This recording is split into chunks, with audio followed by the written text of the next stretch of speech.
Mais uma vez, vocês estão felizes? Amém. Queridos, nós estamos sendo desafiados no ano de 2023 a buscar em primeiro lugar o reino de Deus e a sua justiça. Nós estamos usando, queridos, o texto de Mateus capítulo 6, versículo 33. Gostaria de ler esse texto, queridos, com vocês. Olha o que Mateus capítulo 6, versículo 33 nos fala. Preste atenção. Mas busquem em primeiro lugar o reino de Deus e a sua justiça, e todas essas coisas lhes serão acrescentadas. Busque em primeiro lugar o reino de Deus e a sua justiça. Queridos, quando nós olhamos para um texto desse, não sei se para você também mas para mim é um grande desafio. Eu olho, queridos, e ainda mais o confronto que há, assim como a Bia explicou aqui, queridos, de forma sobrenatural, sobre a mentalidade do rei, a mentalidade do escravo. Você vê que é um choque cultural, queridos, é algo que nós não estamos acostumados, não fomos treinados para isso.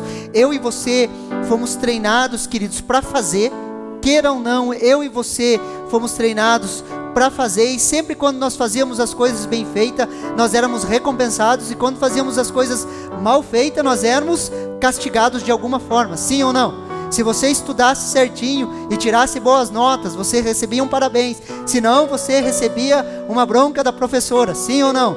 E quando nós olhamos, queridos, para a palavra de Deus, nós começamos a entender que o mais importante é ser do que fazer. Só que é um choque cultural, queridos, é um confronto cultural. Quando nós olhamos, queridos, para esse texto, principalmente o contexto de Mateus capítulo 6, você vê que é um confronto. Não tem como servir a Deus e as riquezas, mas nós fomos programados para trabalhar. Estude bastante, para quê? Para que você vá para uma faculdade, estude bastante na faculdade, para quê? Para você ter um bom emprego, para quê? Para você ganhar bem. Não foi assim? Sim ou não? Empreenda, faça alguma coisa para você ganhar bem. Só que não é essa a mentalidade do reino. E quando nós olhamos esse texto, queridos, ele nos ensina a buscar em primeiro lugar o reino de Deus e a sua justiça. Não sei para você, queridos, mas para mim é um grande desafio, queridos. Muitas vezes nós olhamos e nós compreendemos, na teoria nós sabemos, sim ou não? Pastor, é assim, na teoria nós sabemos. Se eu perguntar, queridos, e fizer uma pesquisa para qualquer crente aqui e falar assim: quem que você coloca como ordem número 1 da sua prioridade? Qualquer crente, queridos, qualquer pessoa que acredita em Jesus, ou às vezes até o que não é crente, queridos, vai falar o quê? Deus. Deus é o primeiro lugar. Na teoria, queridos, isso é fácil. O grande problema é na prática. Olha o que Tiago capítulo 1, versículo 21 e 22 nos fala. Tiago capítulo 1, versículo 21 e 22, um texto também muito conhecido. A palavra de Deus fala assim: portanto, deixem toda a impureza e acúmulo de maldade, acolham com mansidão a palavra implantada em vocês, a qual é poderosa para salvá-los. Sejam praticantes e não somente ouvintes, enganando a vocês mesmos. A palavra de Deus, queridos, nos orienta, queridos, a fazer o quê? A aprender a acolher com mansidão a palavra de Deus, a palavra que é implantada em nós. E deixa eu falar uma coisa para você: você tem a palavra de Deus implantada no seu coração. Você tem a palavra de Deus que foi implantada dentro de você. E essa palavra implantada dentro de você, queridos, ela tem poder para te salvar. Ela tem poder para te ensinar. Ela tem poder para te transformar. Posso ouvir um amém? A palavra de Deus implantada no nosso coração, queridos, ela nos transforma. Ela está aí, queridos, e ela é poderosa para nos salvar. E o apóstolo Tiago, queridos, ele nos orienta a fazer o quê? A sermos praticantes da palavra. Não sejam simplesmente ouvintes, mas ouçam e pratiquem. E esse é o nosso desafio.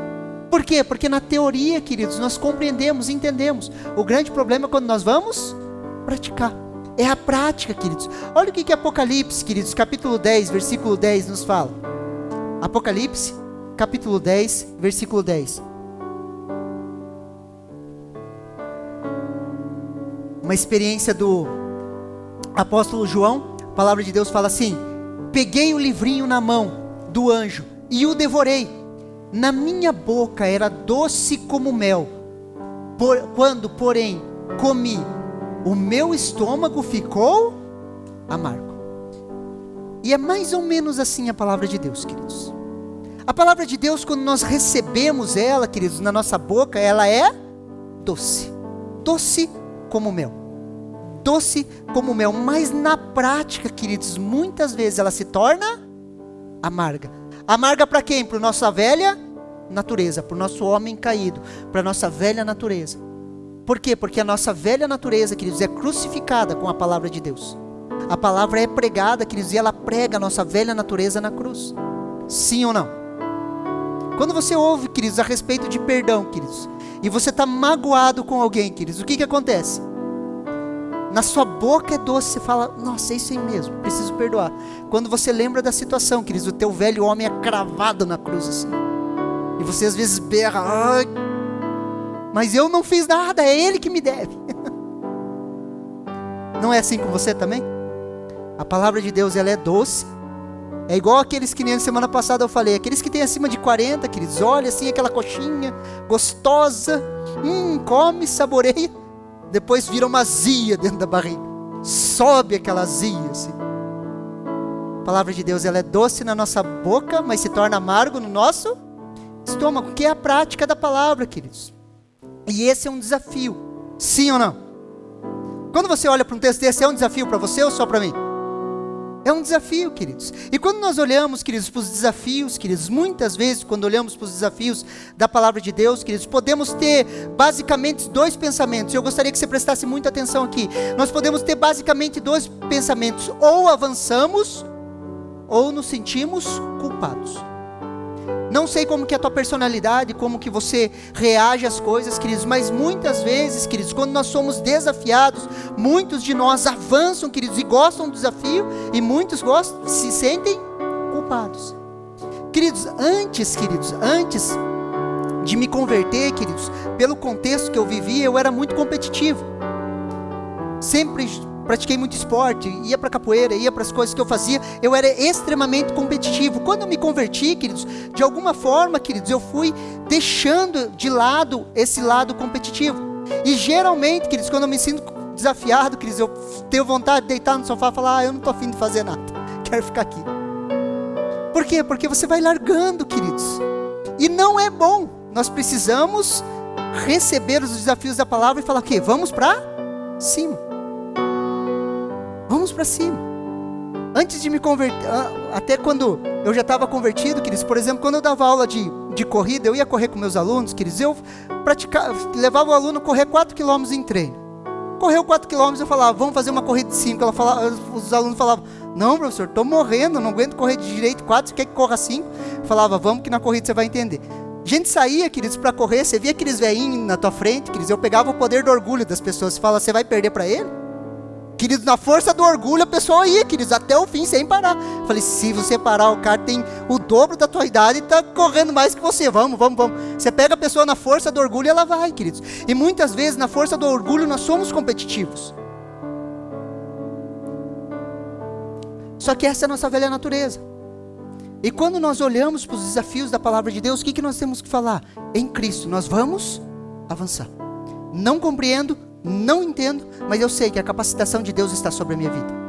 Quando nós olhamos para alguns desafios, queridos, nós precisamos ir para cima, queridos. Por quê? Porque Deus, queridos, Ele não trabalha com culpa. Posso ouvir um amém? Deus não trabalha com culpa. Geralmente quando você ouve uma palavra e você é desafiado, queridos, se a primeira coisa que sobe é o sentimento de culpa, tenha certeza, não é Deus trabalhando.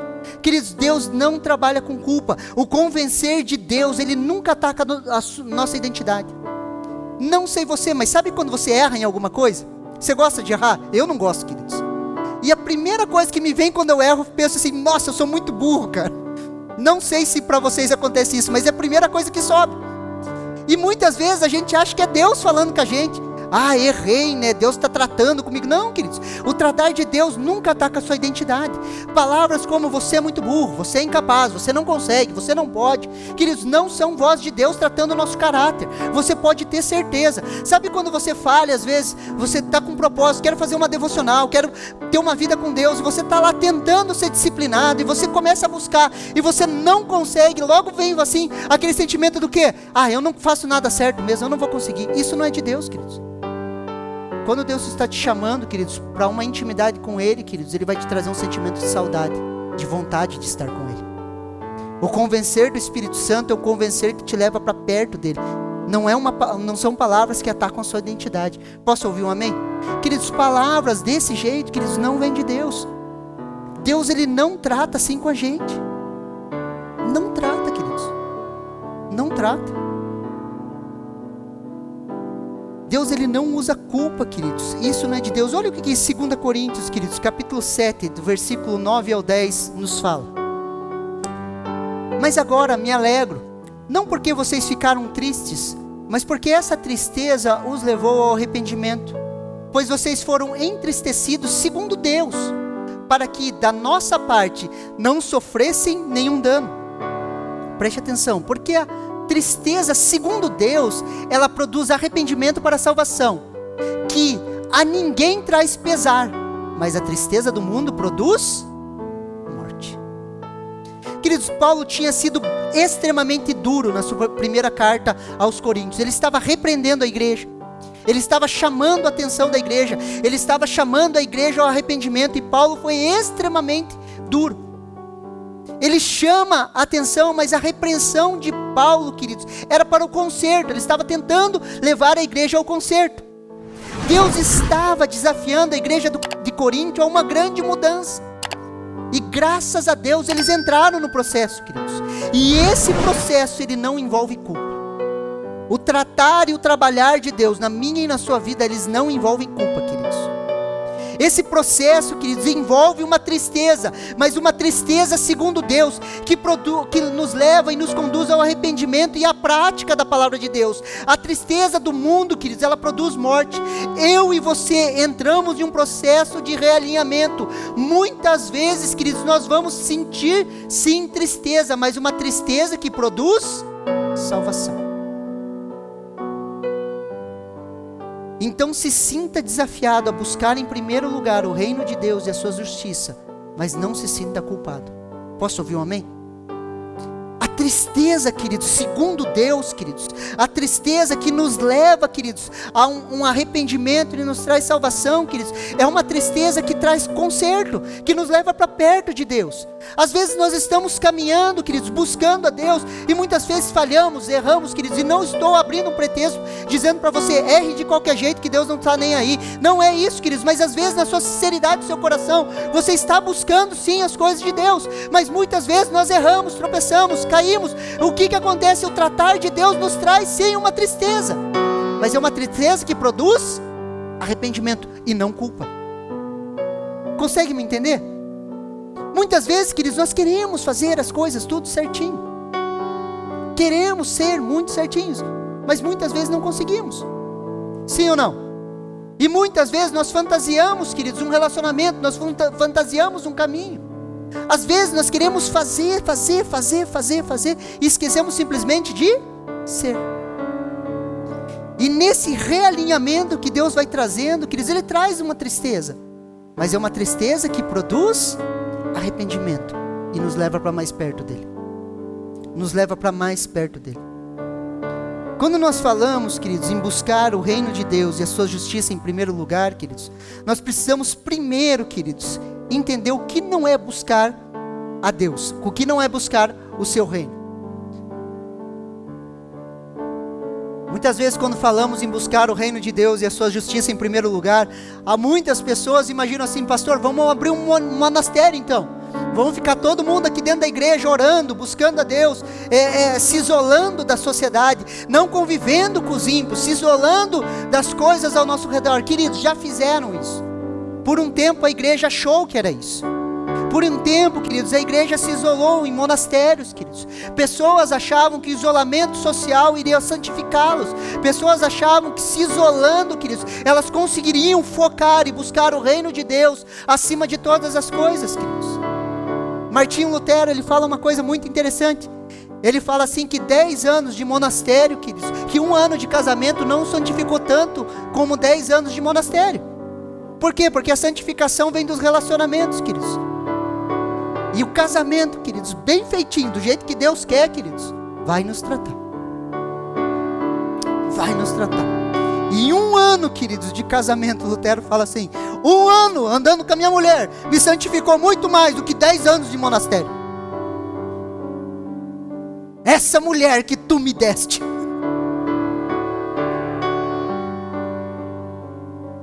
Consegue me entender? Queridos, quando nós falamos de buscar o reino de Deus e a sua justiça em primeiro lugar, queridos, não é um isolamento, queridos. Não é um isolamento social. A ideia não é construir um monastério, mas sim buscar o reino de Deus e a sua justiça, transformando o ambiente onde nós estamos. Olha o que Lucas capítulo 13, versículo 20 ao 21. Lucas capítulo 13, versículo 20 ao 21. Disse mais: aqui compararei o reino de Deus, é semelhante ao fermento que uma mulher pegou e misturou a 3 medidas de farinha, até ficar tudo levedado. Queridos, o reino de Deus, queridos, o reino de Deus é como uma medida de fermento que a mulher coloca em 3 medidas de farinha, mistura tudo e aquilo se torna uma coisa só, vai levedando. Deus pegou o reino dele, queridos, e misturou nesse mundo. E esse reino está crescendo, levedando, crescendo, crescendo, crescendo. Queridos, essa história de que o cristianismo vai acabar, que a sociedade vai engolir o cristianismo, queridos, isso aí é mentira, nunca vai acontecer isso. Fala um amém aí.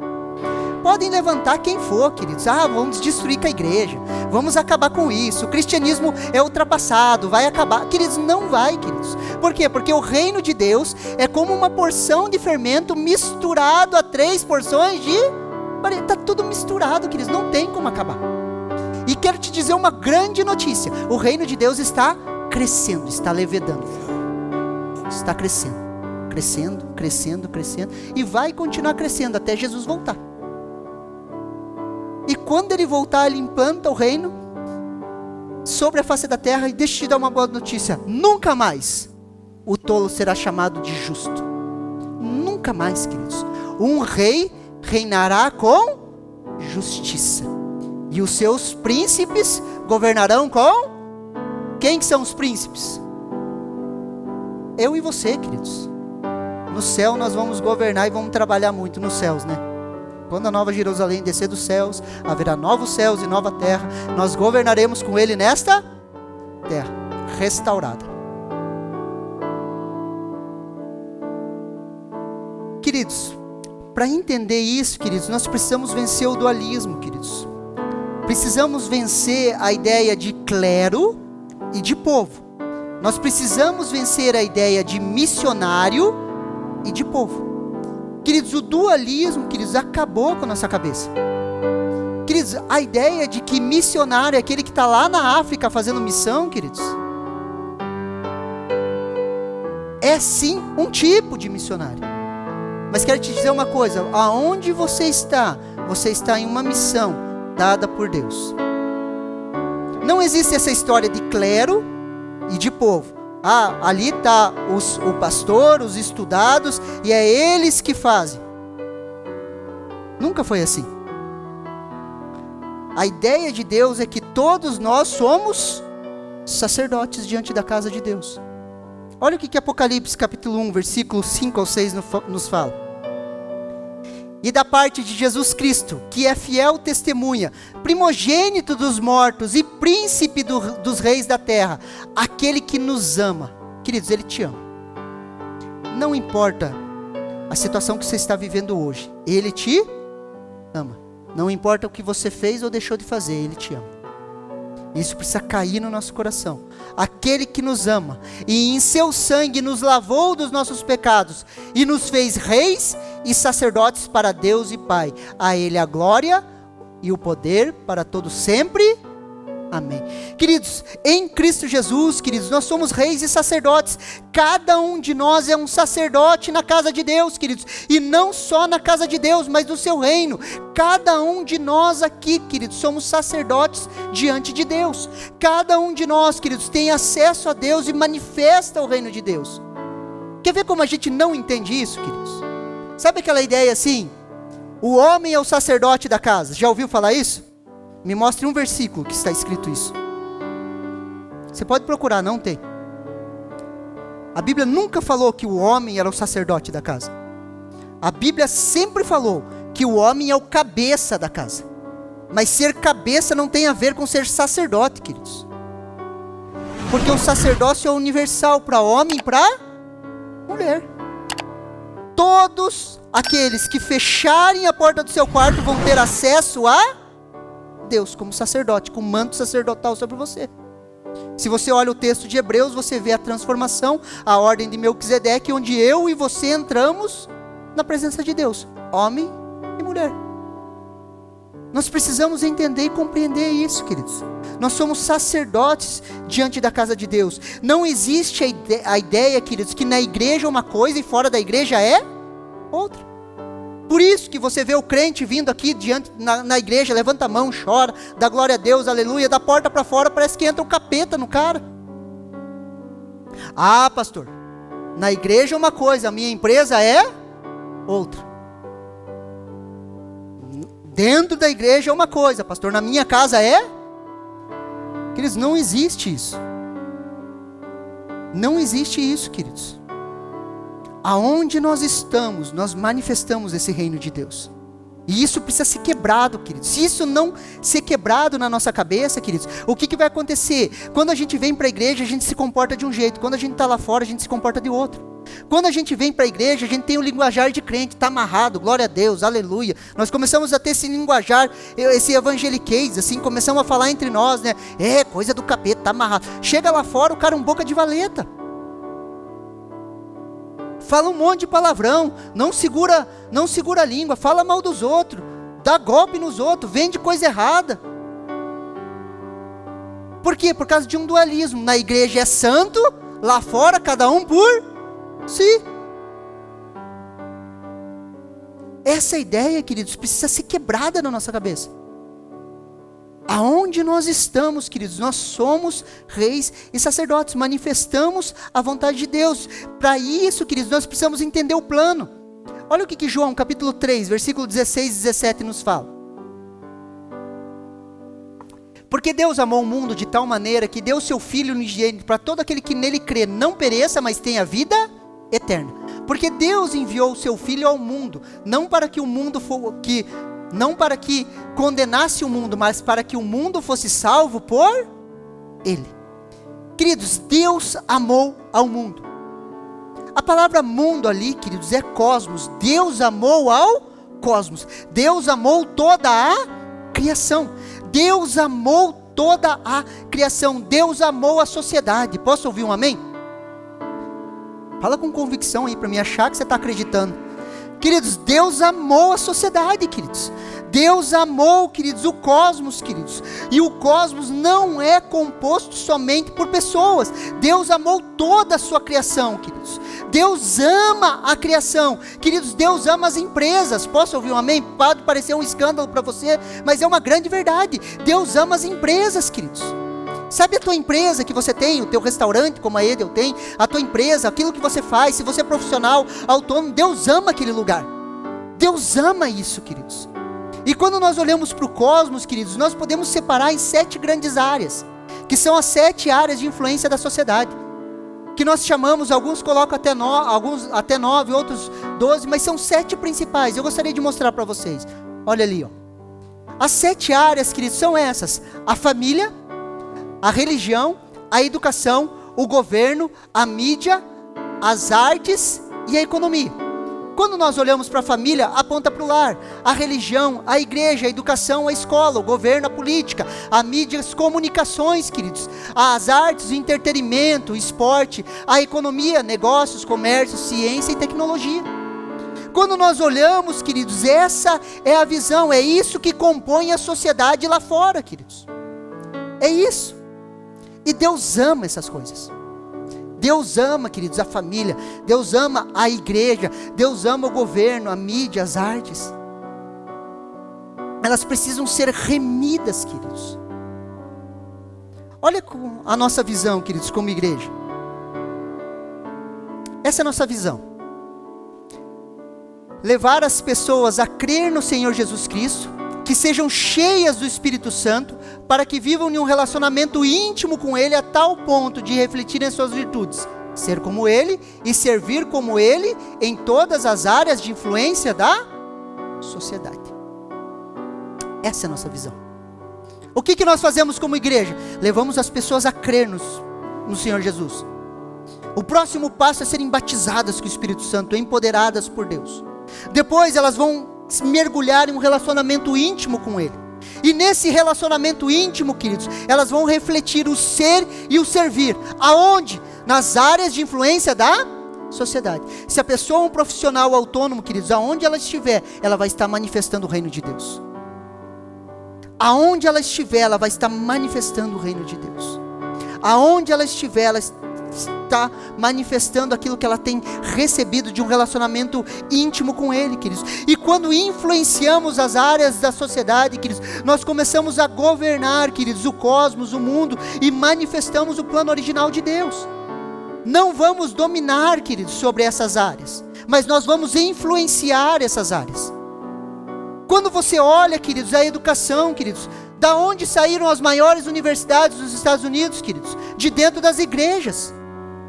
Todas as grandes universidades dos Estados Unidos saíram de dentro da igreja. Queridos, depois das grandes guerras, queridos, entra um pessimismo sobre a sociedade. As pessoas começam a falar de um anticristo. A igreja se recolhe dentro dela e fala assim: para que estudar? Vamos vender as nossas faculdades. Jesus, o anticristo, está pronto para tomar o mundo. E nos recolhemos dentro da igreja, com medo do mundo lá fora. Orientamos os nossos jovens a não estudar, a não galgar áreas de influência. Nos fechamos dentro de nós. Por isso, não reclame da política. Porque a política está do jeito que está, sabe por quê? Porque a igreja não chegou lá. Por isso, não reclame da educação. Porque a educação está do jeito que está, porque a igreja não chegou lá. Por isso que nós precisamos preparar jovens, queridos, para serem professores universitários. Para quê? Para estarem lá dentro, manifestando o reino de Deus. Consegue me entender? Nós precisamos, queridos, manifestar, entrar nessas áreas de influência, queridos. Por isso, queridos, que nós precisamos quebrar essa mentalidade, queridos. Ah, pastor, mas eu tenho uma empresa, pastor. O que você faz é mais santo do que eu faço. Não, queridos. Não é. Ah, o que nós fazemos na igreja é mais santo do que eu faço no meu trabalho. Não é, queridos. Tudo o que você for fazer, faça para a glória de Deus. Como se você estivesse fazendo para o...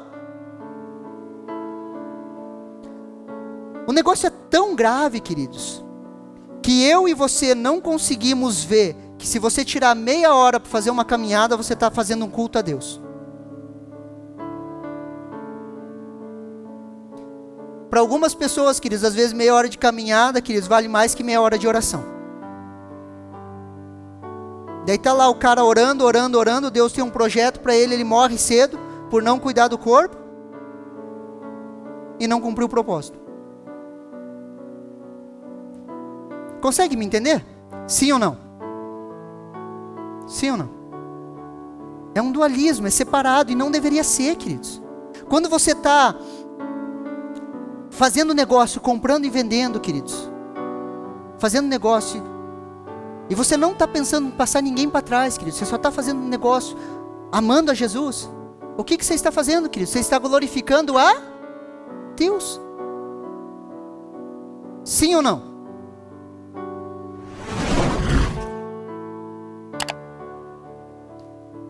Quando nós entendemos isso, queridos, nós começamos a entender, queridos, que buscar o reino de Deus e a sua justiça em primeiro lugar, queridos, não é se afastar ou se isolar da sociedade. Não é olhar para lá e falar que se exploda lá fora, eu estou seguro aqui dentro.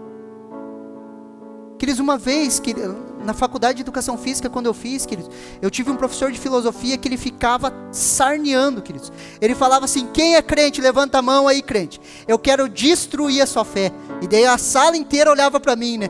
E eu ficava quieto, né? Eu falei, eu não vou discutir. Cara, o cara era um cabeção, cara. O cara era o diretor de filosofia da PUC Paraná. Eu vou discutir com o cara. E ele falava, vai, levanta a mão aí, quem é crente, levanta a mão aí que eu quero destruir a tua fé agora. E ficava, queridos, 6 meses ele falando isso. 6 meses. Atazanando, queridos. E o pessoal da sala fala, não vai falar que você é crente? Eu falei, eu não vou discutir com ele, não vai adiantar. No último dia de aula, queridos, ele falou assim: quem é crente aqui e participa de grupo de jovem, eu quero falar com você agora, levanta a mão aí. Último dia de aula, eu levantei a mão dele e falou, e quem é jovem católico assim também, que frequenta grupo de jovem, levanta a mão, levantou mais uns 2 a mão.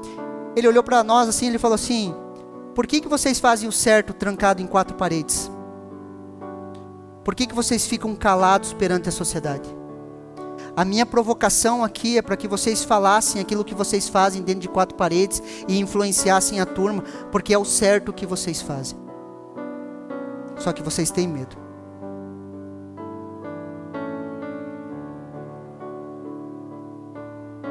Foi um tapa na cara. Depois eu fui lá, busquei o livro que se chama Modelo Social do Antigo Testamento. Peguei para ele e falei, pastor, eu falei, professor, eu estou entregando aqui para você, eu quero te dizer que existe uma igreja fazendo o que você tem falado. E ele pegou o livro, ele olhou para mim e ele falou assim, você é protestante e quem te ensinou é europeu, você não é de linhagem americana, porque você está aqui estudando. Eu falei, vejo que és profeta. Quem ensinou o evangelho para mim particularmente, para minha família, foram europeus. Alemães, russos. Eu fiquei olhando para ele, como que você sabe disso, homem? Ele falou, não, só pelo teu jeito, você está estudando, você está aqui, você está conversando comigo. Se você fosse de linhagem americana, você seria de outro jeito. Consegue me entender? Está sobre mim, está sobre você, queridos, o ministério da reconciliação. Olha o que 2 Coríntios, capítulo 5, versículo 17 ao 21, nos fala, queridos. E assim, se alguém está em Cristo, é uma nova criatura. As coisas antigas já passaram, eis que se fizeram novas. Ora, tudo isso provém de Deus, que nos reconciliou consigo mesmo por meio de Cristo, e nos deu o ministério da reconciliação. A saber que Deus estava em Cristo, reconciliando consigo o mundo, o cosmos, não levando em conta os pecados dos seres humanos, e nos confiando a palavra da reconciliação.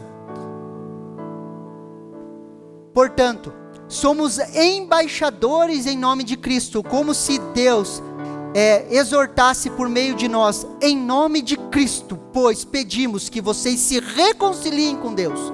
Aquele que não conheceu o pecado, Deus o fez pecado por nós, para que nele fôssemos feitos justiça de Deus. Queridos, aqui nós vemos do individual para o coletivo, queridos. Se alguém está em Cristo, queridos, não importa o seu passado, não importa o que você fez, se você entra em Cristo, você se torna uma nova criatura, as coisas velhas se passaram. Aquele que está em Cristo, individual, cada um de nós, cada pessoa tem a oportunidade de nascer de novo, de entrar em Cristo Jesus e começar uma nova vida. Todas as pessoas na face da terra, elas têm essa possibilidade, queridos. E isso aconteceu comigo e com você. Isso fala a respeito da salvação, queridos, de cada indivíduo. E isso nos leva daí ao coletivo. Olha o que o versículo 19 nos fala, queridos. A saber que Deus estava em Cristo reconciliando consigo o mundo, não levando em conta os pecados dos seres humanos, e nos confiou a palavra da reconciliação. Em Cristo Jesus, Deus estava reconciliando o mundo, queridos, e nos confiou a palavra da reconciliação. Deus, queridos, ao longo dos anos está reconciliando o mundo. Deus, ao longo dos anos, está fazendo a sua igreja crescer e expandir. Queridos, a igreja não está perdendo. Posso ouvir um amém? Por mais que você olhe as notícias, por mais que tenham falado, queridos, a igreja está avançando e sempre vai avançar até a vinda de Cristo Jesus. Aquele punhado de gente, queridos, em Pentecostes, meia dúzia de pessoas, queridos, 120 pessoas em Pentecostes. Daquele punhado de gente, queridos, o evangelho foi se espalhando, se espalhando, se espalhando. O Império Romano se dobra diante do cristianismo. E a palavra da reconciliação chegou a mim e a você 2000 anos depois. E continua crescendo. O que Deus faz em nós, queridos, agora Ele quer fazer através de nós. Olha o que o versículo 20 nos fala. Portanto, somos embaixadores em nome de Cristo, como se Deus exortasse por meio de nós, em nome de Cristo, pois pedimos que vocês se reconciliem com Deus. Queridos, somos embaixadores da parte de Cristo, representantes legais de Cristo e do seu reino, e anunciamos a reconciliação. Queridos, aonde você estiver, queridos, você é um representante legal de Cristo Jesus. Fala um amém, assim. Queridos, quando você entra em um lugar, queridos, não importa o lugar que for, queridos, quando você entrar em um lugar, você é luz naquele lugar. Creia nisso, e a luz vence as... Ah, pastor, não dá para entrar naquele lugar lá, um monte de macacá, queridos. Entra lá, queridos. Entra lá. Não tem problema. A luz vence as trevas. Somos embaixadores da parte de Cristo. Somos embaixadores, queridos. Sabe uma embaixada? Sabe embaixada?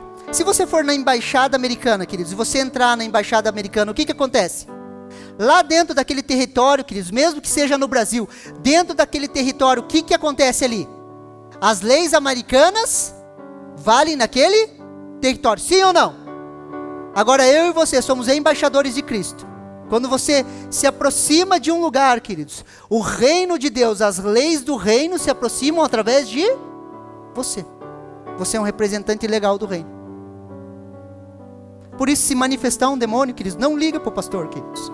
Expulsa você mesmo. Esses dias a pastora de Paranavaí tentou me ligar. E eu olhei assim no celular, não deu tempo, estava atendendo outra pessoa, desliguei. Depois liguei para ela, o que aconteceu? Manifestou um demônio aqui, não queria sair, daí eu liguei para você. Daí ele ainda falou para mim assim, vai procurar ajuda, pastorinha? Daí eu fiquei nervosa e fui para cima dele e mandou ele embora. Querido, se acontecer, manda embora. Por quê? Porque você é embaixador da parte de Cristo. Posso ouvir um amém? E nós temos a palavra da reconciliação. Olha, uma definição de reconciliação. Reconciliação, pôr um fim a uma relação de inimizade e substituí-la por uma relação de paz e de boa vontade. Isso é reconciliação. Em Cristo Jesus nós fomos reconciliados com Deus. Sabe por quê? Porque eu e você éramos inimigos de Deus. Agora em Cristo Jesus nós nos tornamos amigos de Deus. Toda pessoa na face da terra, queridos, ela que não está em Jesus, ela é inimiga de Deus. Por isso que ela está lutando contra Deus. Por isso da angústia, da dor, do sofrimento, porque é uma luta contra Deus. Sabe quando você está ansioso? Não sei se você fica assim de vez em quando ansioso. Quando você está ansioso, querido, você está brigando com Deus. Você está lutando com Deus. Por quê? Porque você quer do teu tempo, do teu jeito, da tua maneira. Você quer que as coisas saiam da maneira que você planejou. Você está lutando, queridos, porque você quer as tuas coisas do teu jeito. E Deus lá em cima está falando o quê? Não. Não é do teu tempo. Não é do teu jeito. E eu sou mais forte que você, eu vou ganhar. E você fica ali lutando com Deus. Quando nós nos rendemos, nós experimentamos da paz, que excede todo o entendimento. Mas a gente é forte, né? Briga pra caramba, né? Não largo, tem que ser assim. Se não for desse jeito, não dá. Quando entendemos isso, queridos, entendemos que eu e você estamos em uma missão. A palavra da reconciliação está sobre você. E nós estamos em uma visão.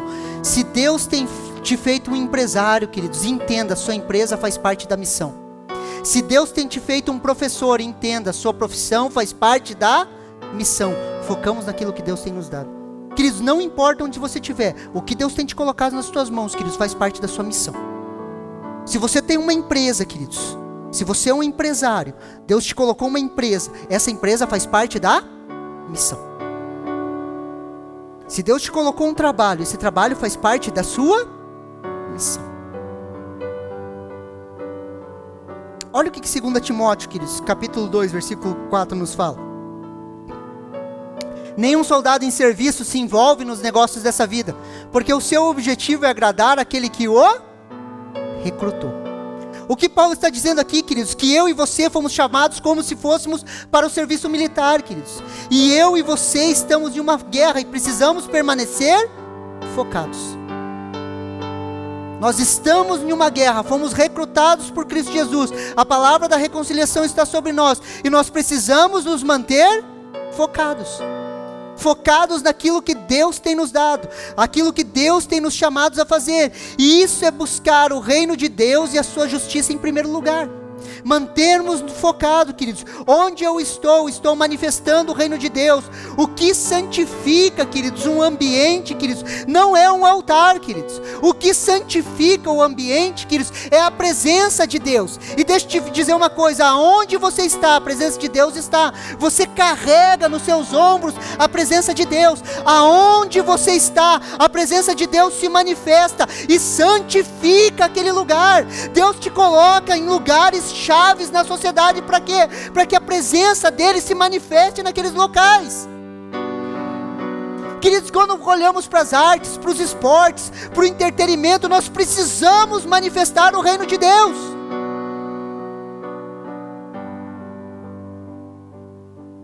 Sim ou não?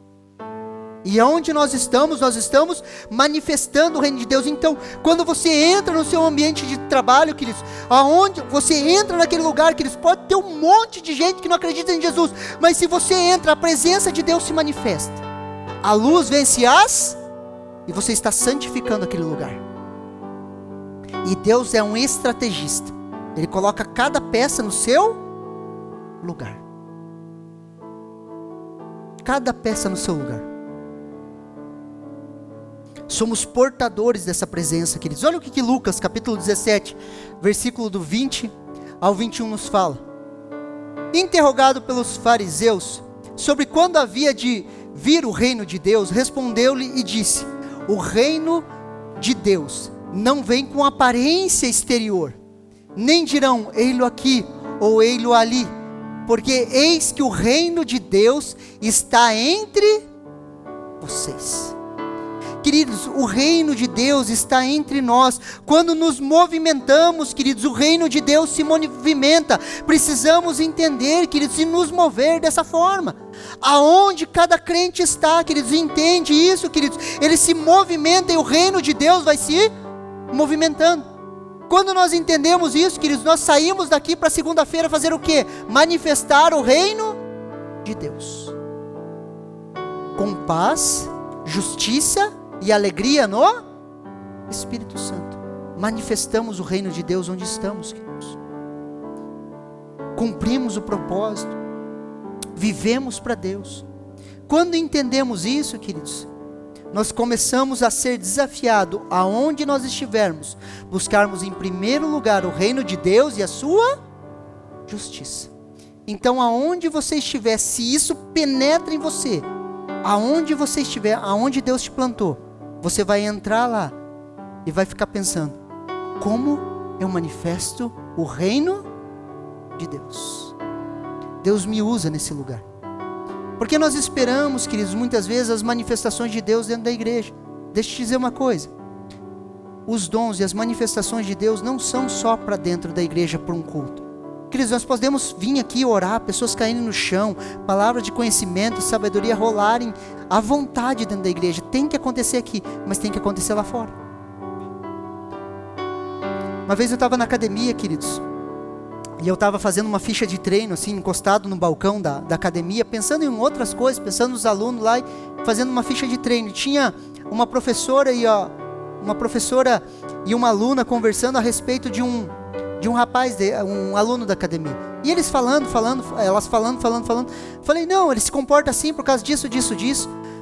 Ela olhou assim, ela falou, como que você sabe tanto de pessoas assim? Eu expliquei, eu trabalho com jovens na igreja já faz bastante tempo, a gente sempre trabalhou com liderança de pessoas e gestão.